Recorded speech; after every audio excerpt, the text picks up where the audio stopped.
evening and welcome to the news bulletin. I'm Charity Chilanka and these are the top stories this hour.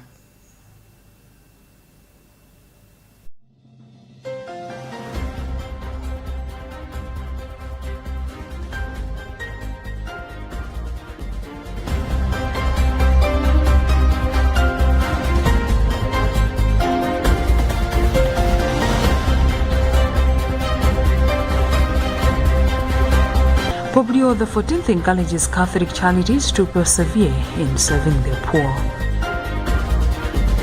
Too much tobacco slows the sales despite good prices at Mzuzu auction floor. Malawi Revenue Authority stands firm on electronic invoicing system rollout, rules out reversal amid business concerns. And in other news, Sudan alleges Ethiopian involvement in drone attack on Khartoum airport.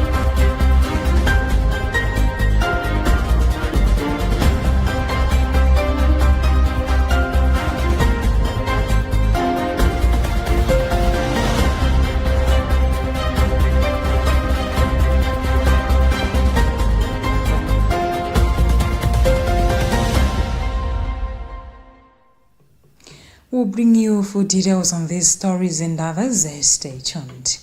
Pope Leo XIV has encouraged members of Catholic Charities USA to remain steadfast in their mission of serving the poor, describing care for those in need as an integral part of authentic Christian life.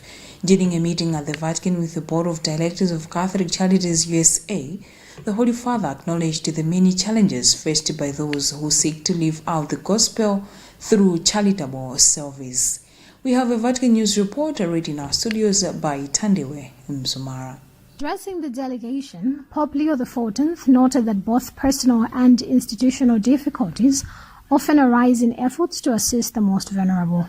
These include securing adequate resources, affirming the value of charitable services central to Christian living, and resisting discouragement when faced with situations that cannot be fully resolved. He observed that Catholic Charities USA, a member of Caritas Internationalis, is not immune to such trials, yet he reminded those present that moments of difficulty are opportunities to rediscover Christ's abiding presence, echoing the words of Jesus, "I am with you always." The Pope also reflected on recent challenges, including funding cuts affecting charitable programs in the United States, which have impacted long-standing initiatives supporting vulnerable children and families. Despite these obstacles, Pope Leo praised the worthy efforts of Catholic Charities USA in continuing the Church's ministry of compassion, particularly toward those most in need. He highlighted the organization's commitment to alleviating suffering, seeking solutions to inhumane situation, and accompanying individuals and families burdened by hardship. Went on to emphasize that love of neighbor provides concrete evidence of a Christian's love for God. He encouraged charitable workers to be guided not only by the desire to provide material aid, but also by the love of the heart of Jesus, through which the dignity of every person is upheld. In conclusion, the Pope invited the Board of Directors to draw strength from the hope of the resurrection, which makes all things new, and to allow hope to guide their mission. He assured them of his prayers and offered his good wishes for their continued service.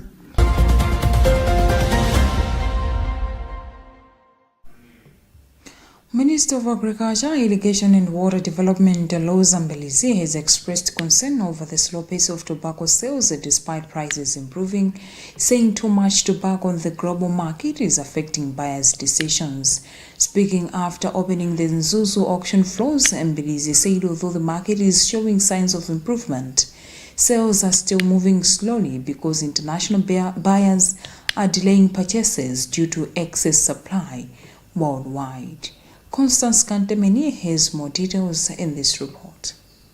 In her remarks, Mbelizi said the government has already held meetings with buyers, farmers and regulators to address the challenges, adding that the situation is expected to improve. She said most tobacco is being sold under contract at fair prices, and rejection rates on the auction floors remain low at around 7%. Yes, I was actually asking the buyers to make sure that the auction sales improve.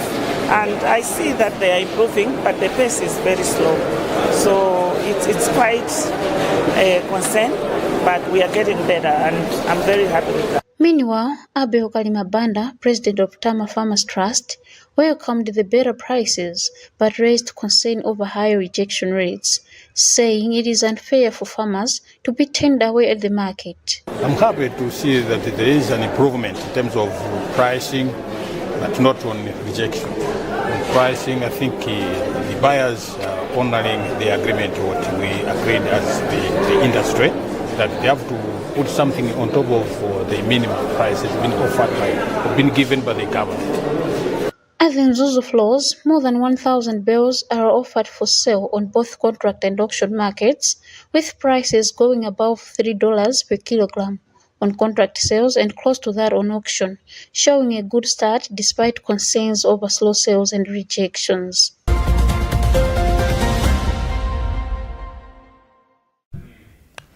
The Malawi Revenue Authority (MRA) has defended the rollout of the electronic invoicing system (EIS), saying the authority will not reverse its implementation despite concerns raised by some business operators.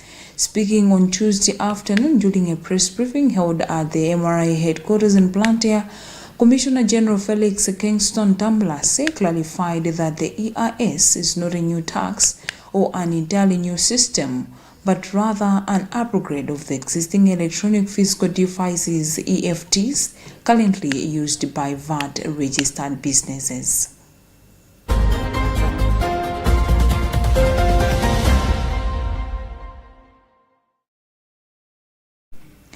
The Consumers Association of Malawi (CAMA) has rejected the proposed re-establishment of Power Market Limited (PML), warning that it could lead to higher electricity tariffs and negatively affect consumers.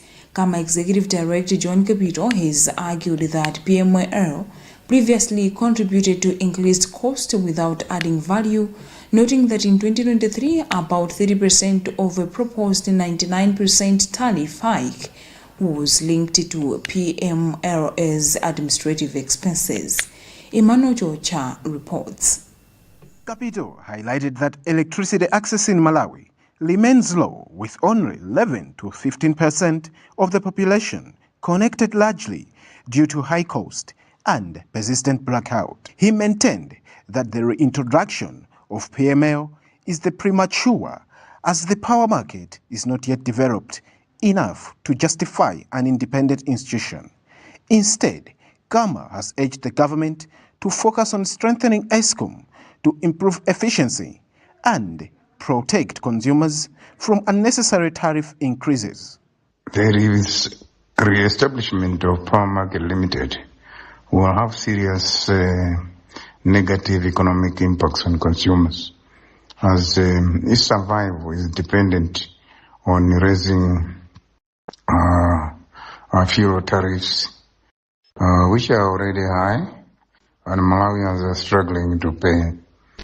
The reason why PML was discontinued, or rather it was disbanded, was as a result of this high cost on consumers and this higher trigger effect on electricity tariffs. The concerns follows the High Court April 2026 decision to end the voluntary winding up of the PML, effectively restoring the state-owned power trading entity as part of the broader parastatal restructuring efforts. For Luntha News, this is Emmanuel Chocha.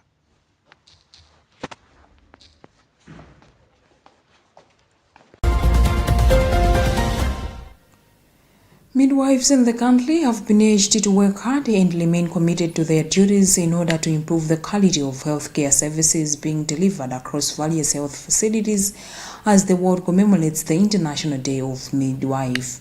Speaking in an interview, chairperson of the Malawi Health Network, George Joby, said dedication, discipline and professionalism among nurses and midwives remain key in ensuring that patients receive quality and timely care, particularly at a time when the health sector is facing multiple operational challenges. More details in this report read by Alson Banda. Jobe noted that nurses and midwives plays a central role in healthcare systems as they are on the front line in service delivery and often serve as the front point of contact for patients seeking medical attention in hospitals and healthcares. He said this makes their work critical in saving lives, providing early interventions and promoting overall community and health well-being. He further observed that despite the sector continuing experiencing challenges such as a shortage of staffs, inadequate resources, limited infrastructure, and rising patient numbers, the commitment and the resilience of nurses and midwives can significantly improve patients' outcome. Jobe added that motivation and dedicated workforce also plays a vital role in restoring and strengthening public confidence in the country's healthcare systems. We would want to join the Minister of Health and Sanitation as it has released a statement joining the global, which resonates very well with the good work midwives do, and also the appeal on the challenges they face. The day should remind us. Concurring with Jobe, Beth Edwards Kansokanji of Lighthouse Trust at Kamuzu Central Hospital acknowledged the support from government as a key stakeholder in the health sector. She also said improving work conditions, ensuring consistent availability of essential medical supplies, and offering enumeration and motivational health workers are also crucial in strengthening service delivery.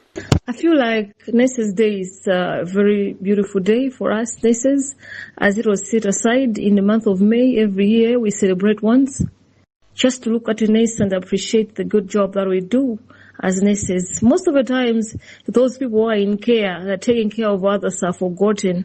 But we feel like this day reminds us that we are valued, we are remembered as nurses who are saving lives in communities and also who are playing The call of nurses and midwives to strengthen their commitment and professionalism highlights the vital role they play in improving countries' healthcare systems. Despite ongoing challenges such as shortage of staffs, limited resources, and increasing patient numbers, their dedication remains a key in ensuring patients' care and saving lives. Let's take a quick break. We'll be back in just a moment.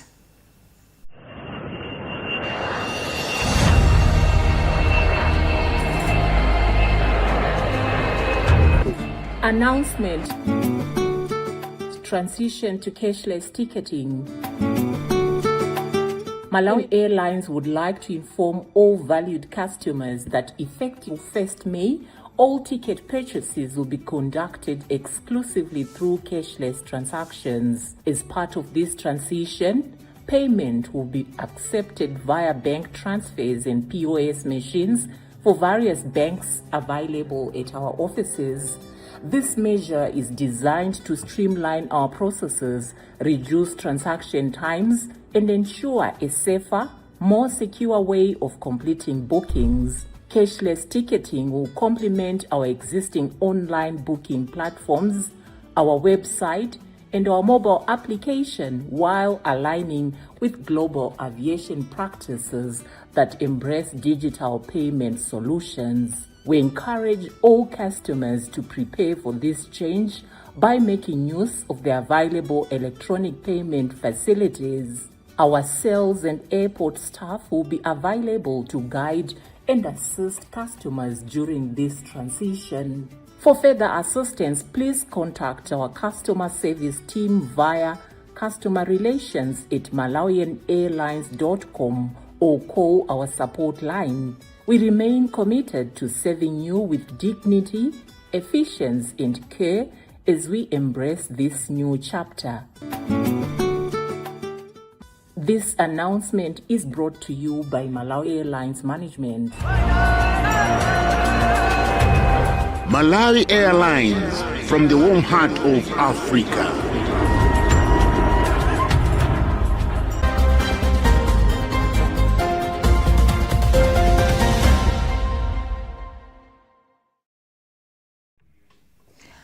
You are still watching news on Luntha Television. Let's catch up on the top stories.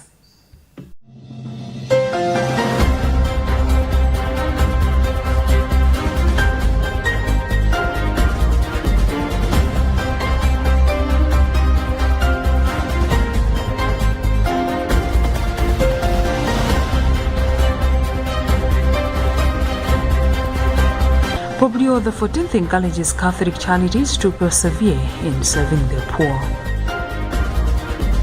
Too much tobacco slows the sales despite good prices at Mzuzu auction floor. Malawi Revenue Authority stands firm on electronic invoicing system rollout, rules out reversal amid business concerns.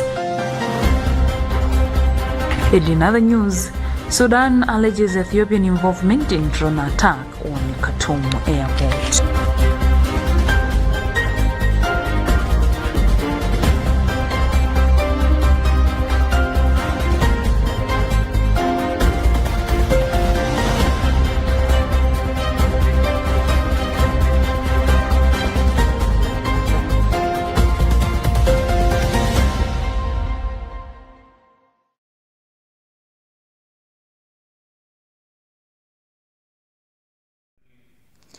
Moving on with the news, social commentator Mbewe has described the ongoing xenophobic attacks in South Africa as a serious regional concern, urging SADC leaders and the Malawi government to take immediate action to protect affected citizens. Mbewe was commenting on the recent xenophobic attacks targeting African nationals, including Malawians, in South Africa. More details in this report found by Gift Kalonga. Mbewe described the xenophobic attacks as unjustified and deeply troubling, stressing that no African should face violence or discrimination in another African country. He said such acts undermine regional unity and go against the spirit of cooperation expected within SADC. He further criticized regional leaders for their silence, urging them to take decisive action to end the violence and protect affected citizens. Mbewe also called on the Malawian government to consider measures including assisting and repatriating Malawians facing serious threats. Issues of xenophobic attacks perpetrated by our fellow South African comrades amongst their own fellow Malawians is a very, very serious issue of regional concern, especially all of us who are members of the SADC and other regional blocs. One thing that all of us should have expected is that colleagues in South Africa should have been the last to act in such a manner that,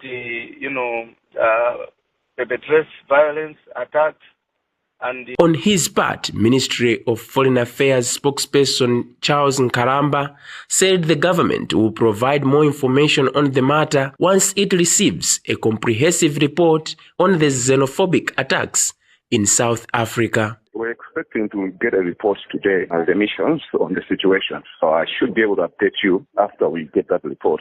Some South Africans are accusing foreign nationals of contributing to lawlessness, citing allegations of drug trafficking, involvement in various crimes, and residing in the country without proper documentation. For Luntha News in Lilongwe, this is Gift Kalonga.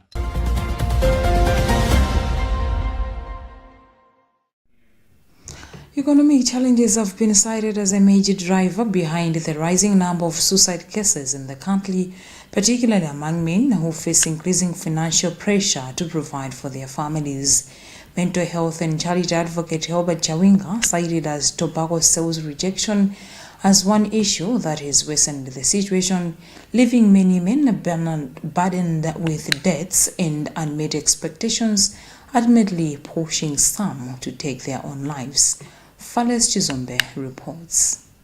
Speaking in an interview with Luntha Television, Chawinga stated that economic challenges, unemployment and relationship issues are driving the increase in suicide cases. He noted that men often carry the burden of providing for their families, and when they lack the necessary resources, they become overwhelmed and may resort to suicide. And everything, the spending, the expenditures, government has slowed down on employing people in other departments, just except for maybe those critical departments and so on and so forth.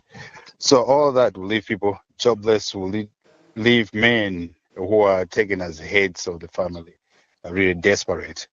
And then also speaking of the other causes, let's go to the issues of relationships. Even if you look at relationships within families, here we are, a husband and a wife. So you'll find that sometimes the woman in there may go. Meanwhile, Elevate Impact Communications Officer Sane Mtambo has pointed to drug and substance abuse as another contributing factor, with societal tendencies to view men only as perpetrators rather than victims is also contributing to the rising cases. Okay, that is where men are left behind. The main reason why you have the gap between this is because men they are left behind when it comes to, or when they come to speak out. When they need to speak out, they have no platforms which they are able to speak out to. So that's the main reason where the gap is. As a country, what should we do so that we should not be having these cases each year in, each year out? Reports indicate that Malawi has recorded an increase in male suicide cases during the first quarter of 2026, with figures rising from 92 to 95 during the same period last year. Vales Chizombe for Luntha News.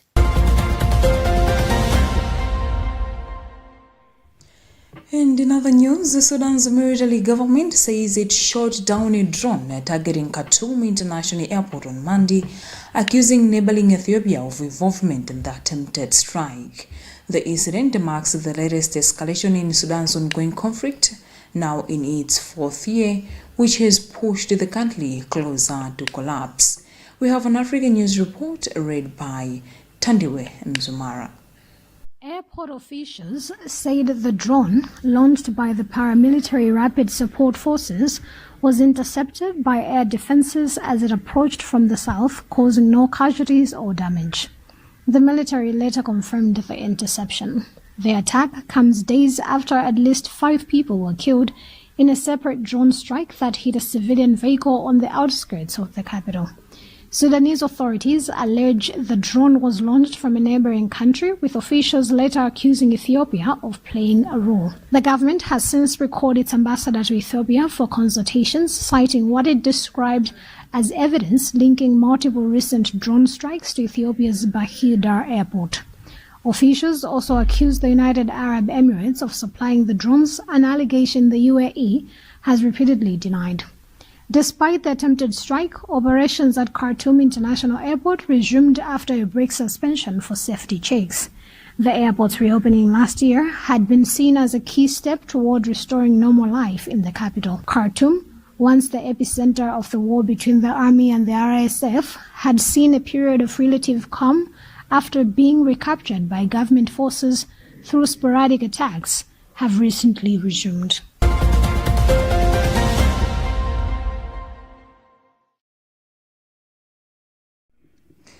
That brings us to the end of our bulletin, and now a quick recap of the headlines.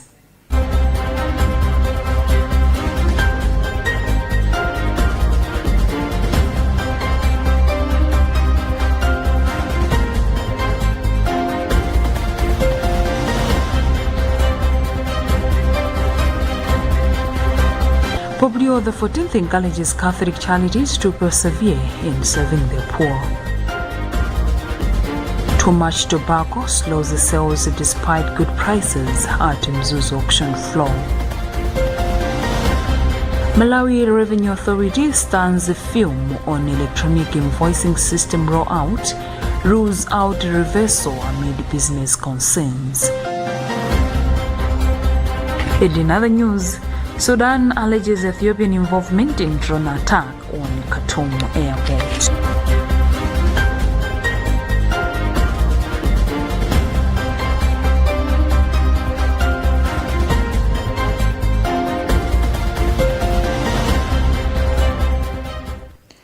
And that's all from us for now. I'm Charity Shilanga. Thank you for watching and good night.